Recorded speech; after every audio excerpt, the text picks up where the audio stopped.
Let's get started. So I'm going to talk about run Kubernetes everywhere, and after that I will run a short demonstration. I like people to see what I'm talking about as well. On your screen you can see now a picture of what I did look before the Kubernetes. Sorry, the Corona. I had grown a Corona beer, as you can see. But my role at Suse Rancher is a senior sales engineer covering the Nordics and Lithuania and the other Baltic states. So I'm going to start with a bold statement. Kubernetes is here to stay, and 76% of enterprises will standardize on Kubernetes within the 3 years. And the reason for that is that containers are eating the world. I'm not going to dig into what a container is and all advantages of it, but what a lot of people are and organizations are looking at right now is how should we run containers in our environment? What type of infrastructure should we choose to be able to do that? So, and something that many organizations find problematic is that when they start the container journey, they figure out that, yeah, running containers is super simple and smart and easy, but what happens when we have thousands of containers or millions of them? We need some tool to manage it. And Kubernetes is one of the tools that is available on the market, and that is the leading one. And the reasons are, well, some of the reasons are that it's super simple to deploy, and it doesn't matter where you deploy it. Either you can run it in the cloud, so the cloud providers provide a Kubernetes infrastructure, or you can run it locally on your dev desktop or in the data center, or if you're, for example, a shop, you can run it in the branches in the different local shops spread out in the world or in the country, or even on the edge on small devices. We support ARM, for example, so you can run it on a Raspberry Pi. Kubernetes also provides other features, so that abstracts away the infrastructure from the application itself. One example is that you can use auto-scaling. So when an application is running out of resources, the Kubernetes system monitors this and automatically scale up. So instead of having 1 or 2 containers run an app, you can scale up to hundreds or thousands. And it's done automatically. And when the load goes down, it can also turn them off. And it also includes features like load balancing. So you can see, the containers will be evenly spread out and the load between them. There are many and plenty of other features in the slide, but as I have limited time, I cannot go through them all. But that's just a simple example of that. But when you start the Kubernetes or container journey, it can be overwhelming. This is an example of the cloud-native landscape where it is projects and infrastructure tools around Kubernetes and now the cloud-native tools or in the cloud-native world. So it can be hard to pick out the right project that solves the problem you want to solve. And in many cases, there are quite many ways of doing the same things. And innovation in this area is tremendous. There are thousands of projects that pops up, and many of them are very well working well, and others are declining, and so on. And it's super hard to keep track of that. So that's one thing you need to consider when you start this journey. Another thing when you start deploying Kubernetes is also don't need to only keep track of your containers. You also need to keep track of your Kubernetes environments. So very often when people start the Kubernetes journey, deploying these clusters, there is a possibility that don't have central visibility, or security policies are not applied on all of them, and it's very hard to keep track of what type of security measurements can we do in our Kubernetes environment. And all the clusters are managed independently. And yeah, the same goes there. If you have thousands of Kubernetes installations, it is very hard to keep track of them and make sure that you have your security policies are followed everywhere. And also, when you start a Kubernetes journey, there are three main ways of doing it. Either you build everything by yourself. It works very well if you have the staff and knowledge and the manpower to do that. So you can build an environment that looks exactly what you want. The drawback is, of course, that it's very difficult to maintain. You get dependent of a small amount of people, and if one of them gets sick or something, you lose that knowledge. So the middle way is using open source distributions. You can compare it to Linux. Of course, you can build up your own Linux distribution if you want to, but most people has a tendency to take a ready-made distribution and deploy that. And it goes the same way when it comes to Kubernetes. So you can pick an open source distribution that solves sort of distribution to solve that issue. Or you can go more to the right, which is the commercial way of doing it. The unique thing with Rancher and Suse is that we provide tools in all these areas. So everything we do in the Rancher environment is totally open. So if you download and start using Rancher tools to test and figure out how it is working, and when you figure out that, we are running this in production, we need support, we need help, we need consultants and so on, you can go to the commercial track without doing any changes, because it is the exact same of deploying and distribution and using it. And we are totally unique on that. The other vendors on the market, like Red Hat and VMware and those others, are either closed or they have different versions, or you have to migrate from one version to another and so on. So this is totally unique. The next step when you start deploying your Kubernetes infrastructure is that you have your Kubernetes environment in the bottom here. You can either use tools from Rancher or from cloud vendors or others, but as long as it is certified Kubernetes distribution, Rancher can manage it. So if you want to go another path, you don't want to use the Rancher Kubernetes distributions, you're perfectly fine using others, no problem with that. So what Rancher is providing is tools to manage all your infrastructure. We don't care if you run it in the data center, if you run it in the cloud and using the main cloud providers like Amazon, Azure, and Google, or if you run smaller clusters or in the distributed out in the world, or in the edge or local offices, or even on the dev station. So from a development perspective, it is super easy because your infrastructure is the same, either on the desktop that the developer is using as it is in the data center in the cloud. On top of that, you keep track of what versions you have distributed and managed it, and have a central security and authentication. So you can centralize how to log into cluster, how to get access to it, how to provide roles and access to it, and logging. And on top of that, that's the third layer here, where we in Rancher provide a catalog of tested and supported applications that we know is working, either by us or by partners. And if you scale out your environment even more, you can use a tool like Fleet that you can manage thousands or even up to millions of Kubernetes clusters.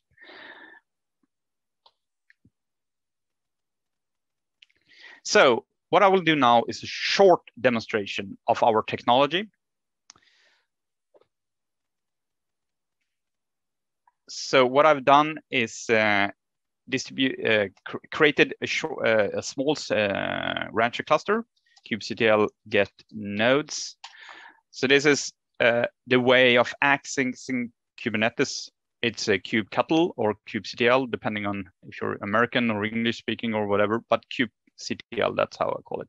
So kubectl get nodes. Then you connect to a cluster which I have installed, and they get the nodes and the name of them. So I have 3 nodes here, R1, or R0, R1, and R2. And this is the roles it's using. It's a rather technical what this means, but every node in the cluster has different roles. So I give all my cluster nodes all the roles.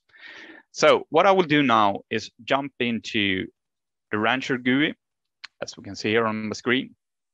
And I want to take control of this cluster. I want to manage it by using the Rancher GUI. So what I do is simple, just add cluster, and then you get a menu of different options. So it is super simple to just deploy a new cluster by using templates that is provided by Rancher. So if you want to start a cluster in Amazon or in Azure, just click these boxes. Or if you want to run it, then you're using the Kubernetes deployed by the vendors. But if you want to run it on virtual hosts in Amazon, you pick this one, or in Azure. But what I have is a ready-made cluster that I've installed before. So I will use something called other clusters. So I do that, and I name it something, Archie test, for example, and create. So what it's doing now is giving me a way of connect to it. So, and you don't need to follow all the steps I'm doing here, but what is actually happening now is that it provides a link how to install a small agent in my cluster. So that is what I'm going to do. So I curl and connect the R5, that's my Rancher management GUI, and it has a strange link here, and it pipes it to kubectl. So what is happening right now is that I start the agent on in my cluster, and there are tools to look at that. For example, you can see K9S, which is one tool to see it. You can see here that it starts an agent in my cluster, and something called pods. That's the minimum entity in Kubernetes, which can consist of one or many containers. So it is started. So one agent is running, and another one is starting up. It needs to be terminated and restarted. That's also a feature within Kubernetes, that if it tells the system, this is the state I want you to be in. That's what you do with your kubectl commands and other ways. And then Kubernetes makes sure that it gets into that state and checking and verifying that it is in the state that where it wants to be. But now it's up and running, and if everything is working, I have contact to this cluster. So now you can see that this cluster is active, and I can look at it. So now I dig into the cluster and see what it provides. It has 3 nodes. It was created 1.8 minutes ago, and I have some kind of deployments in there and so on. And the first thing I want to do when I set up a cluster is set up monitoring, because I want to keep track of that my cluster is healthy and is living and everything is working on it. So what I can do is go to apps and a marketplace that Rancher is providing. And here we have an app called monitoring. So what I will do is install that. Just super simple, just run install. And what is happening under the hood for you that has touched Kubernetes before, it's doing an Helm install. So here you can see it runs the command Helm upgrade, install true, and so on. And a lot of things is happening under the hood. For you that don't are that deep into Kubernetes, don't worry. This is something that Rancher is helping you to abstract away actually all the nitty-gritties and details of it.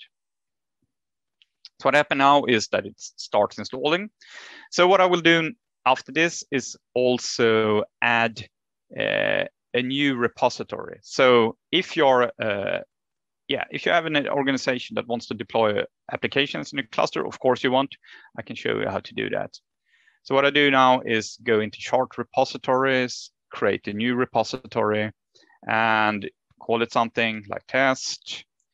And I have a Git repo, which I'm going to use. So let's pick that one. Sorry, I'm cutting and pasting from another window. So this is a repo, and I use the master branch and just create. So what I do now is adding a new repository, and it's synchronized, and now it's active. So if we go back to the chart, this list has grown. So we can take away all the ones that I will not look at, but here we have our Rancher, the new repo, which I just added test. So here we have an app called Rancher Demo. I'm gonna pick version 0.1 and also configure something called ingress. And ingress is the way of getting in contact. So when someone connects to my cluster, how is it routed to the app I'm gonna deploy? So this is where I do that. So I call it demo app Rancher Suse Ninja, which is actually a DNS resolvable name. Install. So what is happening now is that I deploy this app, and again, I'm using Helm. So it just uses Helm install, as you can see here in the bottom. All right, let's see if my monitoring has started working while we wait for that deployment. So now I have a monitoring menu here where we have the metrics and dashboard. So here we can see that it starts monitoring. You just got one dot here. So it starts monitoring. That's the boring thing with monitoring, that it needs some time to collect data before you can see all the nice and fancy graphs. If you go back here and see what is happening to my app. So now it has created one ingress. So we can go to the ingress and see that this application has been deployed. So this is the application, and it's using 5 instances. So the app is super simple. It just provides a cow and also tells with a green box telling which instance of that app that is running. So that was a super fast introduction to Rancher and Kubernetes. So I'm going to jump back to finalize my presentation.